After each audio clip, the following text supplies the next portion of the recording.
Ever since Riot shut off Neon's power with her recent nerfs, Valorant players from all across the world have been storming social media complaining that they were too harsh and that their blue ball of energy is now booty cheeks. I mean, after taking away one of her slides and nuking her accuracy to this, surely Neon slid to the bottom of everyone's tier lists, right? Well, there's one thing Riot forgot to hit: her blistering speed. In this match, 100 Thieves bust out this neuter duelist and they dominated MIBR 10-2, round after round. Aspas and friends couldn't keep up with the duelist Riot supposedly nerfed into the ground, but she just runs fast. Surely that isn't that broken, right? Well, in a tactical shooter where every second matters, this is a duelist everyone should want on their team.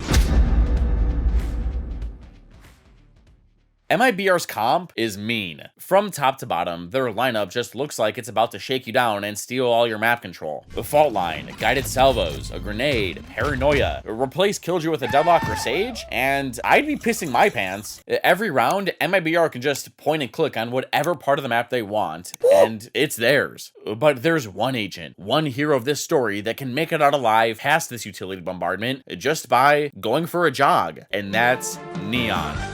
See, back in patch 8.11, Riot injected several things into this blue-haired menace. More speed, a second slide, and 100% sliding accuracy. This made for one of the most brain-dead metas I've ever seen, with Neon mains sliding all over the place, just melting people. Then Riot realized that this was a bit much and nuked her in patch 9.11 by taking away that extra slide and reducing her sliding accuracy to the equivalent of you crouch walking and spraying. On paper, that sounds harsh, but they didn't touch her speed. Meaning most times, Neon can just bypass utility dumps that you see from a lot of teams and be completely fine. Then the defense needs to adjust their abilities and protocols, which is really hard to do on the fly. So that's 100 Thieves' plan. They're flying through Root, Rubble, and past a theoretical A bombardment. But lucky for them, it's only Breach. MIBR's pistol strat is to have him make it seem like the defense are contesting Rubble, so that the offense wander into their B main trap. Big ass blind, nade, missiles, all of these abilities would make taking Rubble a nightmare. So they're trying to play mind games with 100 Thieves. Rubble should be impossible to take right away against this defense, so odds are 100 Thieves don't want that smoke and are going to default C and B first and maybe come back to A later. But not with Neon. The round opens up fast with a fault line from the defense, but the offense scurry past with Neon turning Rubble already and Breach flashing for Fate's Hunt to go off. The defense isn't here. Then 100 Thieves kind of just sit around for a minute, Boostio admiring Cryo for a second. Weird. But now with A main control secure, the offense are waiting for the defense to get aggressive, I think. And now MIBR aren't this patient. Their trap hasn't worked, so these three are getting proactive against the no sentinel comp. They're pushing down B while Cryo plays with his sense a bunch.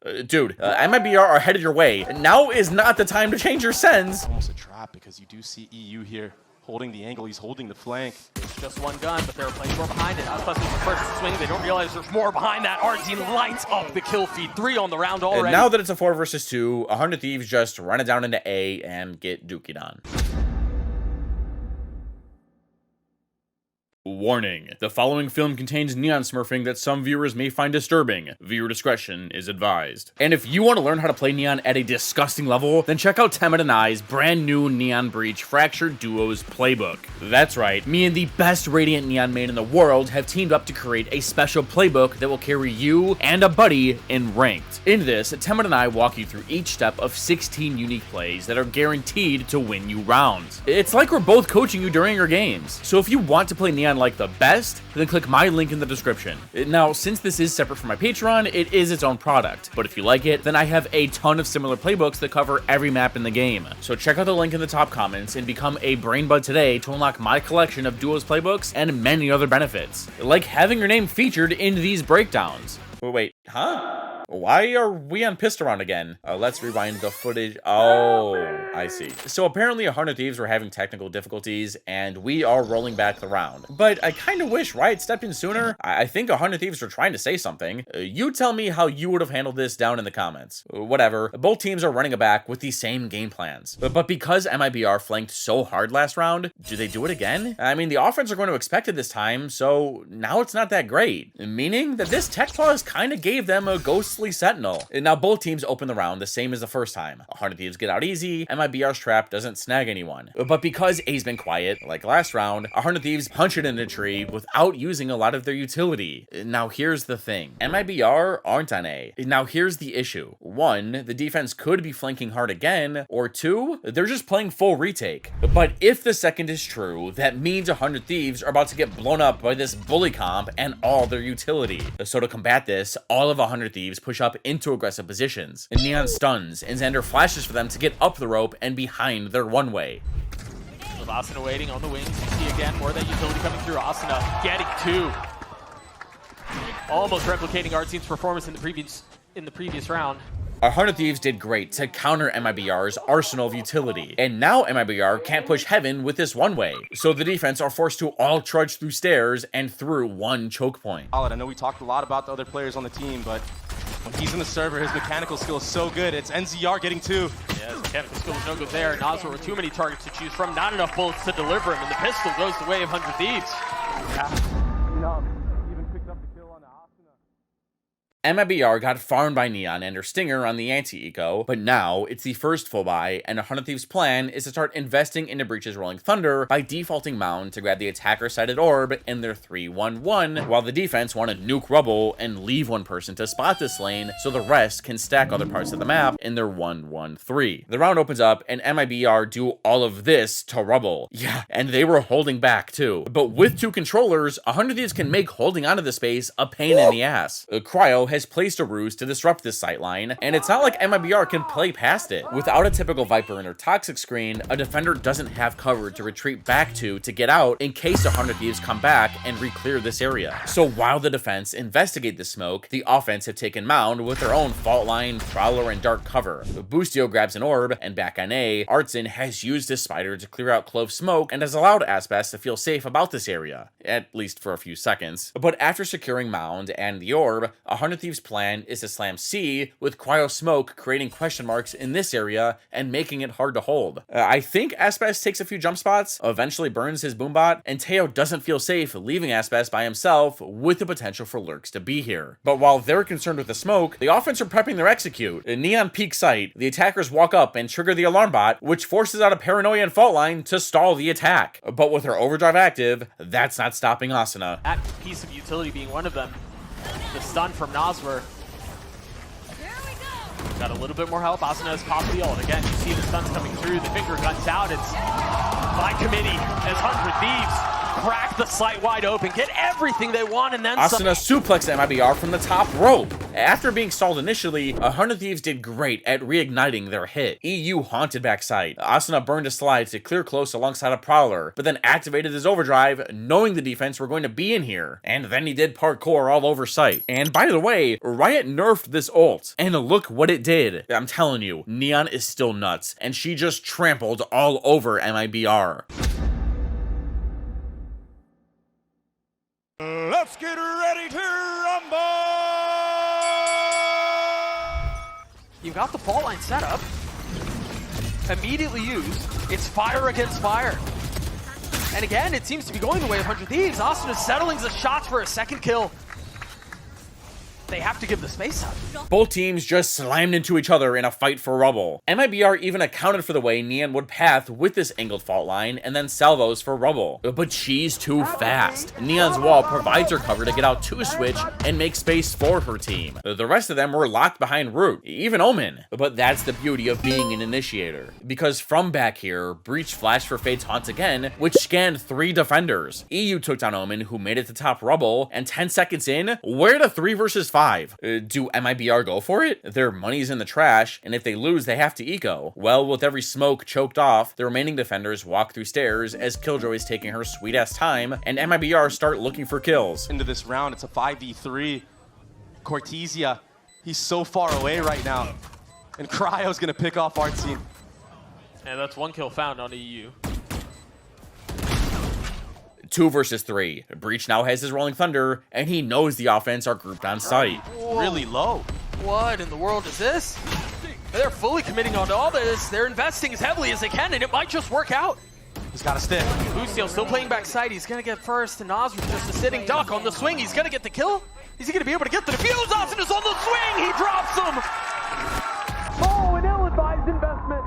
And another round for 100. On MIBR's eco, they finally got themselves on the board with some nice shots, and Xander walking out to the open with his utility out. Off the paranoia, already down to 52 HP. Now this round, we're seeing another classic Rumble for Rubble, 100 Thieves 5 versus MIBR's 4. But the defense aren't doing anything? Getting the dap up from Osboss as well. Back towards A we go. Again, all here with the exception of one. Rockets traded, kills found on either side, and now the ult used. But EU has been so good at getting the trades here. Osboss, a lot of pre-firing going on. They know he's here. Cryo takes him out.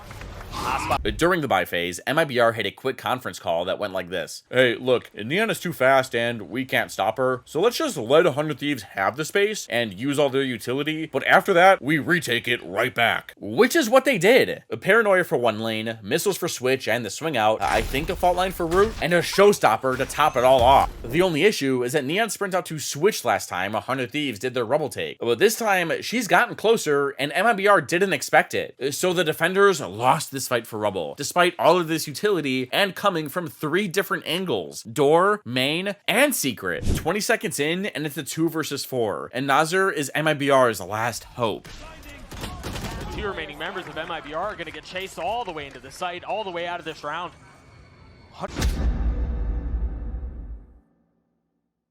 If I'm Killjoy, I'm pissed. She's played retake almost every round while her teammates just get pummeled on. I mean, she got the people's elbow from Neon earlier, but that's it. Killjoy hasn't been a part of the action all game, but now MIBR is giving her a chance to shine. Because they can't contest 100 Thieves and they're Neon on A, they've swapped their setup and have Killjoy there to play for info and stall on B, while these 3 are formed to contest a Mound default instead. But unlucky Killjoy. I mean, if you can't win fights on A, try something else. But why is Breach starting in spawn?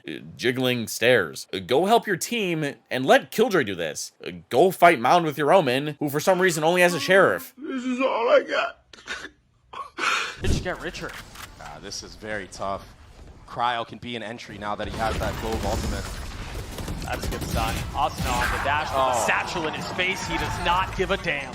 If our plan is to fight Mound, why like this? Especially when one of your previous setups was way better. Like on round 4, Zenom one-wayed Mound so Raze can get across, and Breach had his fault line primed to start off someone's contact. Don't you think something like this is better than whatever that was? I mean, the missiles are coming in so late that Asuna is already in sight by the time they turned the corner. All the 100 Thieves had to do was rip a Prowler for Breach to line up his stun and bag a 2-for-1 special. Maybe MIBR wanted to give Killjoy extra support in case of a rush, but whatever. It only took 10 seconds for it to be a 3 versus 5, and the attackers have C. The defense rotate at first and start taking a couple pot shots to look for a kill, but ultimately elect to save. Man, Asuna is speedrunning some of these rounds for me. MIBR ironed things out and actually made that adjustment I talked about on round 9. The defense contested Mount again, and 100 Thieves wanted to take it again, but look who's here. We've seen this round before. It's almost the exact same outcome, but this time, finally, maybe some signs of hope. Our 100 Thieves ended up slamming C with Boostio's Rolling Thunder. Artson got one before getting traded by EU, and this 2 versus 2 looks kind of convincing for MIBR, because with no Sentinel, the defense can come from anywhere. What do they have? Nazar has a little bit, but he's only got a Sheriff. Can they find a space to get out onto the site? A difficult task in a situation like this, but it has to be converted. MIBR fixed their mistake from the previous round and were rewarded for it. And on the following, they took it one step further. Look, having an extra gun on Mound would be nice, and would have actually put MIBR up in that previous brawl. So instead of fault lining from Waterfall, he slotted in behind Tallbox, ready to face 100 Thieves head on with these two. But 100 Thieves made an adjustment of their own. Let's leave. They just left. Yeah, just because you can take fights doesn't mean you should. Because over on A, Cryo has looked up behind his ruse en route and hasn't seen anything. No one's fighting for Rubble. Compare that to his teammates, they see a spooky one-way. So why deal with all this when you can go A? And that's what 100 Thieves did. They grouped up and contacted all the way up main, Cryo leading the charge with his not dead yet active. Initial contact from Cryo. Cortesia is gone now. Oh, what is that follow-up, Doug? We haven't even talked about the Cryo close. What was that? It's murder again. Oh, he wants more too. Is he gonna pop the ult? He does. Yes, he is. He's got the guns for it. As we're waiting on the other side, tries to clean him up. With that round done, Neon's getting back in the driver's seat, but first, 100 Thieves have a misdirection in store in their 0-2-3, while MIBR are still committed to this Mound fight. Both teams open the round by trading smokes to cap off their own piece of map control, but EU haunts high above tree. Doesn't this look familiar? It does to the defense. Because this looks so much like round 1, plus Killjoy only has a Sheriff, and 100 Thieves seem to have the comp to capitalize on such free space, the defense disassemble their Mound hold and head that way. But that's where 100 Thieves are going. This was just a fake default. Just to be sure the defense are gone, Asuna jump spots, EU rips a Prowler, and 100 Thieves move up and freeze. And so do MIBR. Tech pause. God damn it. But that's okay. That round was boring. They're playing it back, and we're about to see an 8-person Royal Rumble for Rubble. Historically, 100 Thieves have won this. Can they punish Asuna this time? This is a slightly different flavor. They've got the nail within. They're trying to get up, but it's the same thing. Same story. It's the same approach. They're planting their heads into this wall, and nothing's changing. Bowser couldn't settle on the Boostio there now. Yeah, if I'm Killjoy, I'm pissed. She just plays retake every round while she watches the kill feed. And 100 Thieves cannot be stopped. Armageddon for Rubble, paint shells, a fault line. Wait, Breach, why did you get here so late?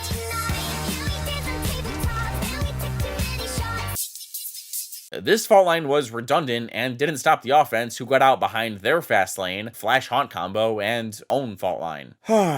Imagine Breach opened this door and stunned either of these lanes, areas which we've seen Asuna path before, or layer on our Aftershock, or magic missiles from Teo. I get it. We don't want to invest too much utility, but why not have an on-the-fly protocol that when we see this wall and hear Neon running around, we use all of our rechargeables? You're not really investing that much. These recharge. It's in the name. Ooh, whatever. Asuna and Xander got out so quick that Zenom got backstabbed, and the remaining defenders got picked off after trying to make up for the casualties. And finally, Killjoy gets shit on. Surely Cryocells hits a one-tap here as well.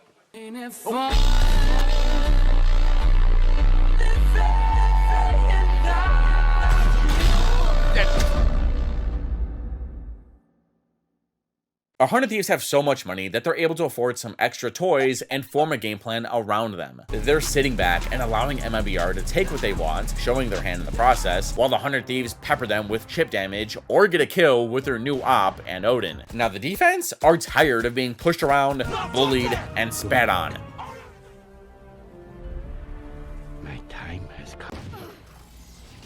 There's 4 MIBR members here ready to dominate Rubble, and Breach is here this time. The round opens up in the defense fault line. Nade the smoke. Trade smoke.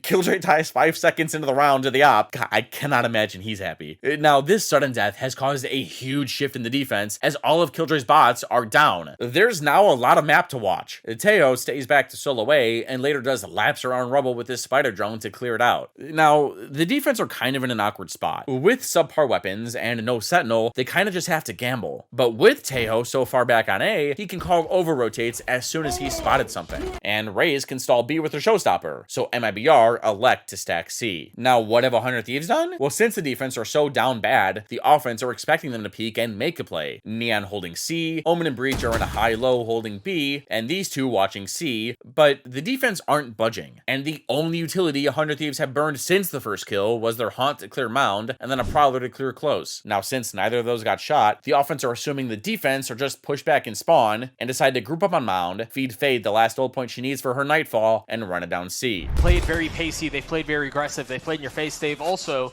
in a numbers advantage, slowed the round down to a screeching halt, and then they decide to go. They're playing this push and pull game very nicely. Oh my goodness, and the pacing from everybody, the pacing, the spacing. It's disgusting. It's filthy. It is a slaughter.